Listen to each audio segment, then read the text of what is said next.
Alberto Jimeno, bienvenido a Elemental, un placer que estés con nosotros, que además yo tenía muchas ganas de conocerte en persona porque es que nosotros nos conocemos hace ya 2 años, 3 tal vez, incluso 3 puede ser. Sí, yo diría que 2, bueno, sí, 2-3 años, sí. Así que es un placer tenerte aquí, que estés por Málaga, conozca también la instalación de Elemental y que aprovechemos para tener una charla, vamos a ver si un poco amena y diferente sobre las cosas que los psicólogos no solemos hablar tanto en redes sociales también y en canales de YouTube, etcétera, o podcast también, que va a ir esto, porque siempre acabamos hablando de psicología. Algo hablaremos de psicología, todo lo que tú quieras, pero no sé si casi que te presente mejor tú o yo también, a lo mejor yo contar brevemente cómo te conozco o cuál es o de qué te conozco yo a ti, y si tú quieres contar un poco más también a qué te dedicas. A ver, realmente yo creo que tú te hiciste famoso y conocido a nivel, vamos a decir, nacional, hay gente que dice internacional incluso, por tu famoso libro, que por cierto lo tengo por aquí, no lo he cogido, en el que abordas, para mí es un súper mega resumen muy interesante de muchas publicaciones también, sobre todo en anglosajonas, acerca de eficacia en psicoterapia, proceso terapéutico, de resultados en psicoterapia. Es un libro hiper recomendable que de hecho sabemos que muchas formaciones están recomendando como libro de cabecera en cuanto a la parte esta de eficacia. Y por ahí fue que empecé a seguirte, a conocerte y luego te involucré en un tema de formación en el que te quiero seguir liando en nuevas acciones formativas que vamos a hacer también aquí en Elemental y también tengo que ya, hablando un poco de temas más personales / profesionales, que también me has supervisado, que he utilizado como supervisor clínico, que es una cosa que tú hablas mucho y normalizas mucho la necesidad que tenemos de continuar en supervisión todos los terapeutas, ¿no? Entonces, bueno, por ahí nuestra relación ha llegado a este punto y quiero que también cuentes un poco, si quieres, a qué te dedicas, qué haces, dónde vives, por si alguien no lo sabe. Vale. Sí, que habrá mucha gente que no lo sepa porque eso de que soy famoso, bueno, suena muy bien. Sí, pero no te lo quieres creer. No me lo creo. No, vale. Conocido dentro del pequeño nicho de la psicoterapia, sí, no, claro, desde luego a raíz de ese libro ha habido muchas personas que le ha ayudado a interesarse por esos temas que mencionabas de la terapia, que muchas veces no se habla tanto, que es la terapia como proceso y los factores que llevan al cambio. Pero bueno, más allá de eso, pues empiezo más que por donde vivo, por donde nací. Soy gallego, soy de Coruña, que es que hay gente que, como vivo en Asturias, se piensa que eres. Se sorprende a veces cuando le digo que soy asturiano, y hay gente que al revés. Lo que pasa es que llevo en Gijón ya desde el 2011, o sea, 13 años, ¿no? Desde que me fui a hacer el PIR allí. Y cuando acabé de hacer el PIR, que es la formación para hacer la especialidad de psicología clínica, pues ya me quedé a trabajar en Gijón, sobre todo en la consulta privada, que lo trabajo ahora, pues haciendo terapia, haciendo un poco de supervisión también, sobre todo online, la parte de supervisión, la terapia presencial, y de vez en cuando me involucro o me lían para algo de formación también, más lo que pueda ir haciendo yo por mi cuenta, ¿no? Y ahí en Gijón también he estado trabajando en la pública en algunas épocas, incluso haciendo la locura alguna vez de estar a la vez en la pública y en la privada, que no lo recomiendo a nadie, vale. Por lo agotador que ha sido y cómo incluso he notado que ha afectado a mi rendimiento, a mi salud, por supuesto, a tu salud y a tu trabajo como terapeuta. a mi trabajo y por lo tanto a la salud de las personas con las que trabajaba, ¿no? Porque estar ahí quemado y estar agotado no es la mejor manera de estar ejerciendo esta profesión. Hablaremos un poco, yo creo que es interesante el tema de lo autocuidado del terapeuta, que se habla mucho de cómo tenemos también que cuidar nosotros para poder seguir cuidando a la gente que viene a consulta. Pero siempre tengo la curiosidad de saber si hubo algún motivo en concreto que te hizo no continuar en la pública, siendo psicólogo clínico, y cambiar de tercio y trabajar en la privada, o a lo mejor fueron diferentes motivos, claro. Bueno, yo creo que hay dos. Uno fue las circunstancias. Realmente yo cuando terminé el PIR intenté trabajar en la pública. En aquel entonces, en 2015, las cosas eran diferentes, sobre todo en cuanto a oportunidades de trabajo. No es como ahora, donde a día de hoy pues, faltan especialistas en psicología clínica en la pública porque se ha aumentado mucho el número de plazas, pero aquel entonces escaseaba. Entonces, después de un par de procesos selectivos de dudosa objetividad, que me ha hecho mucha frustración, me planteé más en serio una opción que ya me había planteado igualmente antes. La parte de la privada, que es el otro motivo que me llamaba, es porque a mí me gusta bastante tener el control de mi trabajo, minimizar al máximo la parte burocrática, donde en la pública hay mucha, que es necesaria, y donde poder tener la libertad para organizar mi trabajo y mi agenda especialmente de una manera que creo que es eficaz y con la que estoy cómodo, ¿no? O sea, priorizaste libertad y control frente a lo que supone trabajar en la pública, que en cierta parte hay más burocracia. Bueno, es diferente también. Como autónomo hay mucho que hacer, eso también hemos hablado hace un rato, pero, Sí. pero te pareció mejor opción y se ha confirmado con el tiempo que fue una buena decisión estar en la privada trabajando y no seguir la pública. Sí, para mí sí, a mí es algo que me sigue gustando, me merece la pena. Tiene sus pros y sus contras, ¿no? Al igual que la pública, pues tiene una mayor estabilidad. Sí. Y pues probablemente, según lo que trabajes, también un sueldo mejor. Bueno, al final, sabes, ¿no? Como autónomo, las vacaciones pues no nos la paga nadie, ¿no? Existen, ni las bajas laborales tampoco, ni... Sí. Sin embargo, pues sí que seguir en la privada, pues desde que tuve un hijo hace 4 años, pues me permite conciliar mucho mejor la vida familiar y poder atenderlo mientras mi mujer trabaja, y me permite tener pues un horario reducido a mi ritmo en función de mis necesidades y de mi salud psicológica y física. Entonces, bueno, ese control del que hablaba, ¿no? Aparte de la satisfacción de poder dar las citas a la gente cuando los necesita, ¿no? Lo que más me ha frustrado cuando he trabajado en la pública ha sido el tema de cómo está la agenda, de tener que ver a alguien sufriendo mucho y tener que decirle te veo en 3 meses porque antes es totalmente imposible, ¿no? Eso es el contexto de trabajo lo que en parte te hizo pensar que en la privada podías disfrutar más de tu profesión e incluso dar un mejor servicio, en parte, entiendo también. Sí. Al menos bajo tu punto de vista, sí. Yo no sé si se puede decir que tal vez tu situación es ideal en el sentido de que tú hablas mucho de cómo atravesar o disfrutar toda la formación que significa la residencia, cuando te saca la plaza como PIR. No sé si es ideal en parte tener ese bagaje, esa formación tan extensa y tan diversa y luego poder ejercer de la forma que tú quieres ejercer como hizo. O sea, no sé si será para ti una combinación ideal. No para todo el mundo, me imagino, porque no hay posibilidad, entiendo, pero... Claro. Hombre, yo pienso que sí, pero estoy sesgado porque ese es el itinerario que yo he seguido, ¿no? Desde luego también hay un conocimiento desaprovechado, porque al hacer el PIR pues conoces muy bien cómo funcionan los circuitos públicos, que también parece que no. Sí. Y sobre todo cuando estás en medio de formación te puede parecer que es muy aburrido y muy pesado tener que aprender ciertas cosas, pero es muy necesario también para que funcione el sistema, ¿no? Sí, aunque trabaje por lo privado, soy fiel defensor del sistema público. Entonces, hay muchas cosas que es necesario que uno conozca, aparte de lo clínico, para que ese sistema se pueda mantener, ¿no?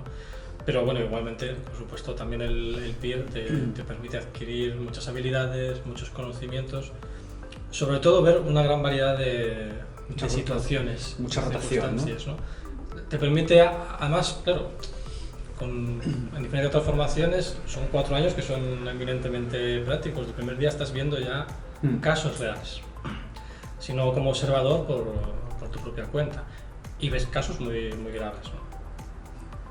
Seguramente, bueno, no sé qué impresión tendréis vosotros, si queréis lo comentamos también, ¿no? Pero mi impresión es que en la privada, en porcentaje, se ven menos casos graves. En la pública hay un gran porcentaje de casos muy graves. Eso no significa que también, por supuesto, atendemos casos muy, muy graves y muy serios, ¿no? Pero por diversas circunstancias, en el sistema público es donde se soporta más ese tipo de casos, ¿no? Y claro, haciendo el PIR no tienes la oportunidad de ver, pues, por hablar en términos diagnósticos, ¿no? Psicosis, cuadros de personalidad, cuadros que se consideran más gravosos. Yo creo que eso es así, en mi experiencia es esa, que no se ven tantos casos graves en la privada, no sé que trabajes en un servicio un poco más especializado en cierto tipo de trastornos o tal, yo creo que eso sigue siendo así.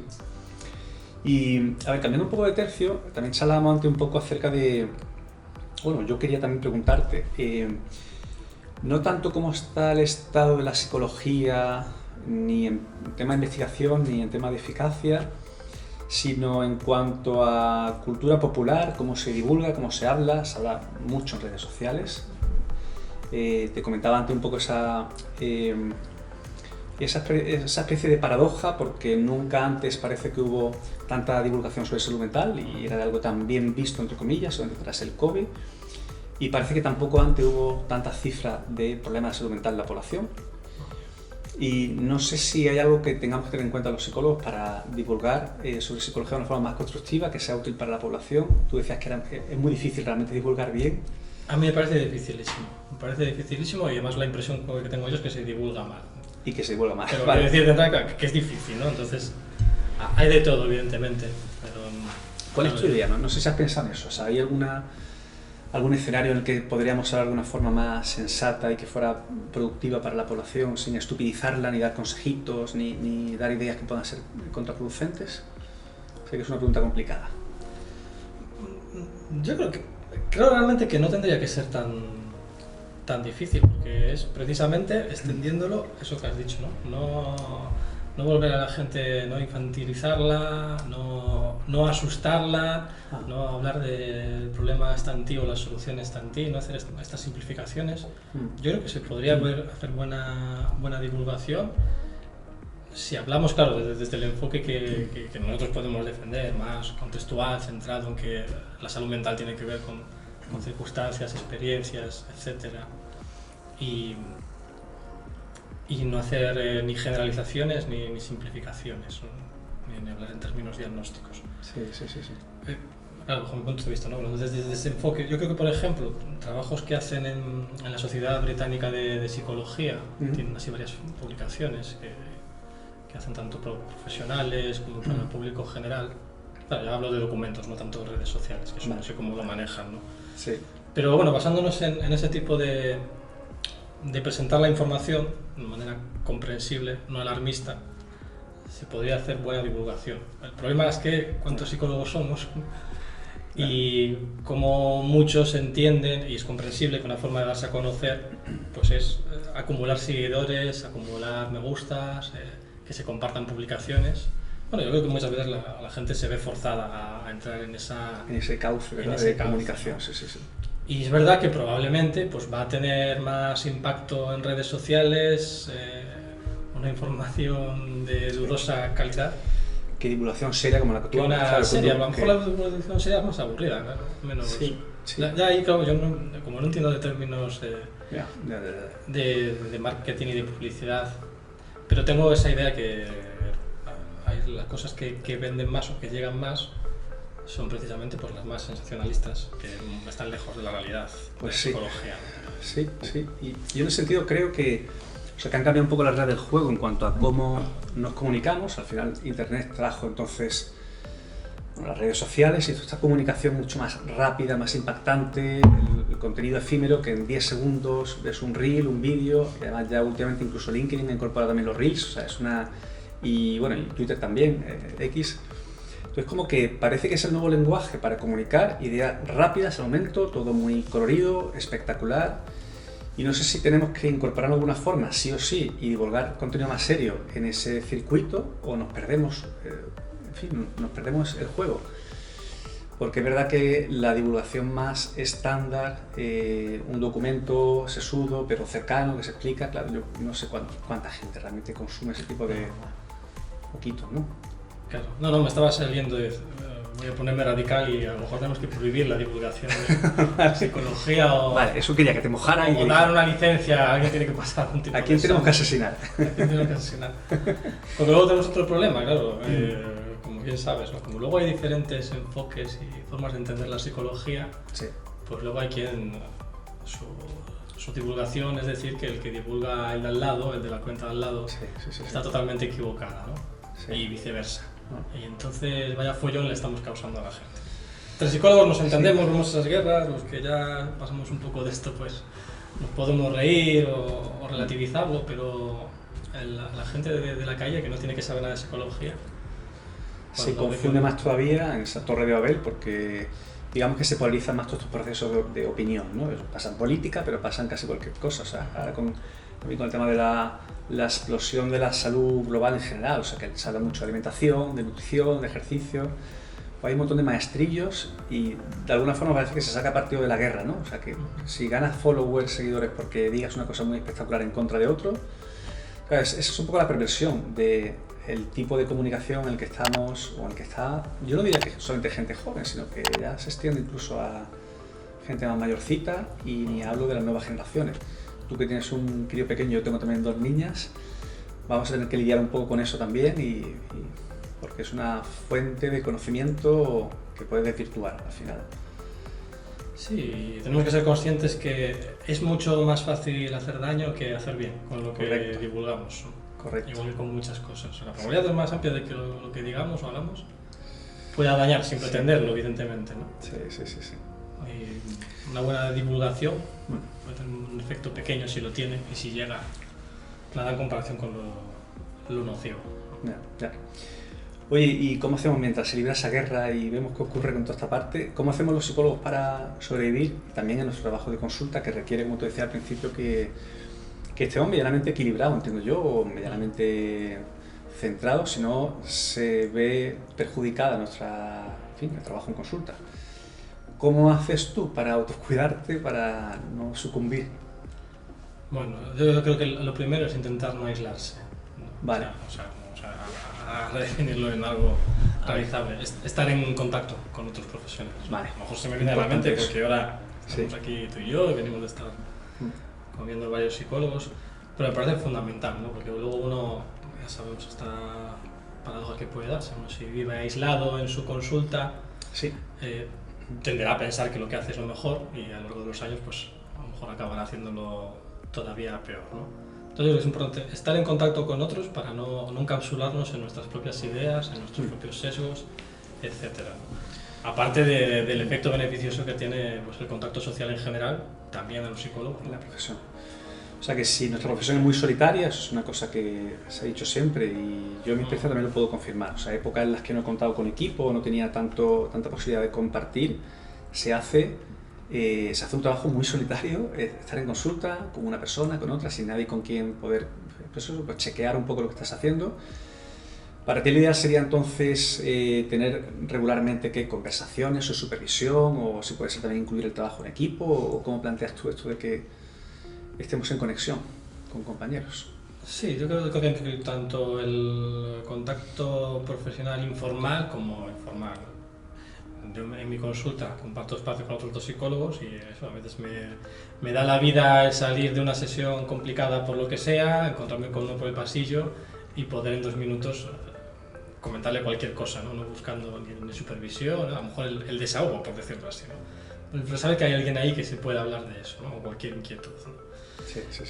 Eso es lo más informal, o el hablarlo pues, en grupos de apoyo mutuo, por decirlo así, o de supervisión más horizontal, y por supuesto para mí fundamental, por lo menos yo a nivel personal, en mi propio proceso de desarrollo profesional, el tener una supervisión frecuente es desde luego algo que merece muchísima la pena, que yo animaría a todo el mundo, quien nos vea, quien nos escuche, que si no lo está haciendo, que aunque sea con una frecuencia mínima, pero que lo haga, ¿no? Que pueda buscar a alguien o varios. Yo he conocido gente que hasta buscaba una supervisión con una persona porque manejaba un modelo concreto para centrarse más en cuestiones sobre ese modelo o forma de trabajar, y luego supervisar otras cosas más de proceso con otra persona diferente.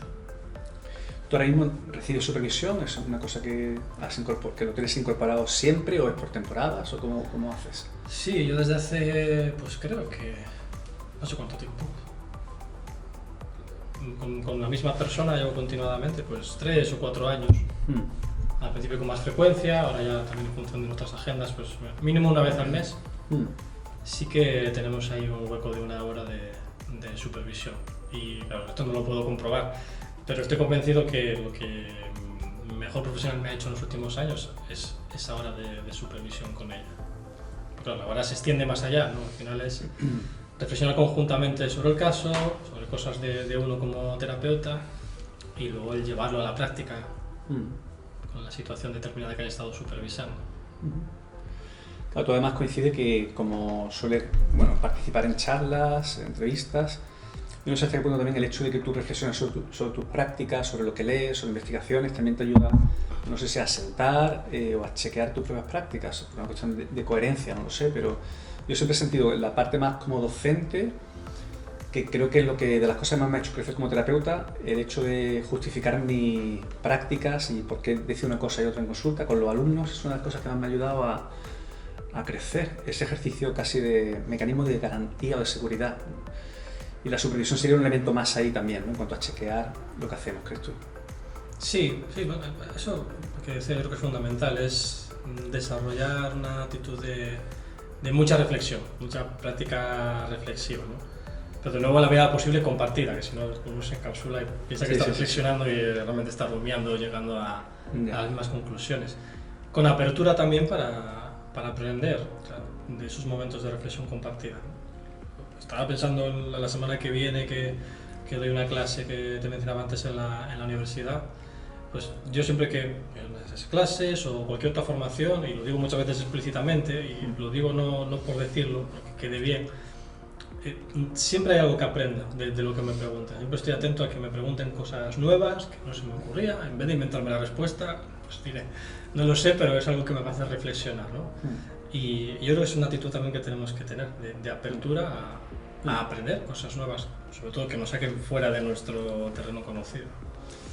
Estoy de acuerdo, esa actitud en gran parte, o sea, podría ser algo que insertemos en nuestro método, esa actitud de apertura, de curiosidad, de no dar por hecho cosas, de seguir comprobando y escuchando todas opiniones, que yo no sé o sea, cuánta relación le ves a eso con el pensamiento científico. Para mí va casi de la mano esa actitud vital de no creerse uno demasiado que ya sabe cosas y andar todo el tiempo comprobando sus propias teorías. Y te quería también preguntar, aparte de cuánto conexión tiene con la actitud científica, la actitud de un terapeuta que consigue mejorar sus resultados y chequear. También hay una curiosidad que tengo y es, lo hablo con muchos compañeros, hasta qué punto las ideas que inyectan en terapia, lo que a veces sugerimos a las personas que vienen a la consulta que hagan, realmente la utilizamos en nuestra vida, en el día a día, en nuestra vida personal. ¿Hasta qué punto hay una conexión o son compartimentos estancos lo que podamos recomendar con lo que luego nos apliquemos nosotros? Pues, o con la filosofía de vida casi, diría yo. No, la pregunta es muy buena, es que me hace pensar que algo que venía pensando ayer en el avión, que es a lo mejor estoy hilando mucho, pero bueno, la autenticidad de la que hablaba Rogers, ¿no? Porque, bueno, se me ha venido a la mente ahora esto de la autenticidad, ¿no? Y se me ha venido a la mente también, pues haciendo el pie en la rotación externa en La Paz, pues con una supervisora, una psiquiatra en este caso, que ya un día nos decía, una supervisión grupal, claro, hasta qué punto lo que estás pidiéndole o trabajando con un paciente que haga, luego serías tú capaz de hacerlo, ¿no? Y al final que muchas veces estamos pidiendo entre comillas o implícitamente o explícitamente a la gente ciertos pasos que luego nosotros no haríamos ni de broma, ¿no? Entonces, ahora lo lleva con la autenticidad, con la coherencia. Y claro, bajo mi punto de vista, cuando uno es coherente, con eso la terapia y el proceso va a ser más eficaz que cuando es incoherente. Yo creo que se tiene que transmitir de alguna manera, no verbal, ¿no? Si tú tiene que ser empujando en una dirección por la que tú no irías ni crees en ella, ni de broma. No funciona. Tenemos que ser genuinos y creer de verdad en parte en la filosofía que transmitimos a la gente. Pero luego es verdad que, claro, hasta qué punto tenemos que ser como antiguamente se decía el cura del pueblo, que tiene que dar ejemplo. Tenemos que ser virtuosos porque efectivamente hay muchas de las cosas que pedimos a la gente que hagan que nosotros no somos capaces de hacer en muchos momentos porque no somos perfectos y no sé si eso también mete a veces un rollo muy ansiógeno en los terapeutas, o sea, como que tenemos que ahora se habla mucho del virtuosismo, de que tenemos que un terapeuta tiene que manejar y regular muy bien sus emociones y tiene que ser consciente de sus procesos internos y todo lo que tú quieras y tener una vida familiar equilibrada. Y en realidad tenemos fama de lo contrario, de estar bastante chiflados muchos psicólogos. Entonces no sé cómo vives tú eso, si te lo llevas al terreno de tengo que, debería ser un poco como cuento a la gente que tienen que actuar o las sugerencias que puedan hacer o te lo tomas más relajado. Me lo tomo más relajado. Un terapeuta tiene que ser persona y la persona no vive de esa manera idealizada en un estado de equilibrio fantástico, de familia, regulación emocional. Eso no es la realidad, ¿no? Y de hecho, yo creo que probablemente sería muy frustrante para un consultante llegar y encontrarse con un terapeuta así que va levitando por la consulta, ¿no? Entonces uno se sentiría muy lejano, no pensaría que alguien así le pueda entender. No, yo me lo tomo relajado, incluso en una situación en la que me pueda ver diciendo pidiendo hacer algo que yo no haría, pues a lo mejor puedo hacer también incluso la autorrevelación y la hago me doy cuenta que a lo mejor ni siquiera yo mismo sería capaz de hacer esto, no me atrevería. Entonces, agrego ese manto de coherencia y de honestidad. Esa posición más cercana de terapeuta humano, que también hace revelación, eso reconoce que a veces tampoco es capaz de gestionar ciertos temas. Yo creo que cuando somos más cercanos, entonces sí que definitivamente podemos ayudar más a la gente. Sí, y desmitificar cosas. El otro día me encontré con una persona que se sorprendió muchísimo, es que la cara que puso fue una sorpresa totalmente auténtica, por saber que los psicólogos a veces también íbamos al psicólogo a terapia. Pues ella decía, no pensaba que tú como psicólogo, pues sí. Claro, ya tenías un control sobre tu vida. Son grandes consumidores de terapia los psicólogos, ¿eh? Sí. Sí, casi el cliente número uno, no sé si en población, en gremio profesional, no sé si son los profesionales que más utilizan a veces la psicoterapia también. Estaba pensando si tienes algún proyecto nuevo, no sé si algún libro incluso en el futuro en mente, alguna cosa sobre la que te guste escribir, te gustaría, o algún tipo de formación, algún proyecto que se pueda contar en lo que estés rumiando. En rumiación tengo muchos libros. Sí, claro. Vale, okay. En producción ninguno, ¿no? Realmente no. No, estoy más en momento de levantar el pie del acelerador, de tratar de que lo consigas otra cosa, de tomar las cosas con calma, de dedicar más a conectar con otras cosas que no tengan que ver con la psicología. Es verdad que la psicología me atrae mucho y me empuja y me quiere sacar de ese camino.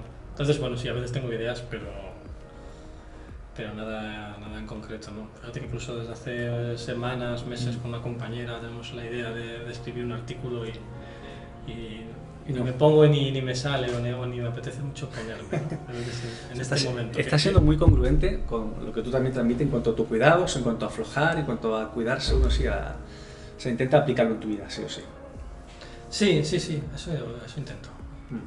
No, he de reconocer que no con mucho éxito, pero lo intento. Y tengo en cuenta que luego son cosas que me siguen interesando y claro, en el futuro si surge algo me gustará volver a escribir un libro o lo que sea tercio, ¿no? Pero igual que hice con el que escribí, tiene que ser algo que yo sienta que realmente puede aportar algo, ¿no?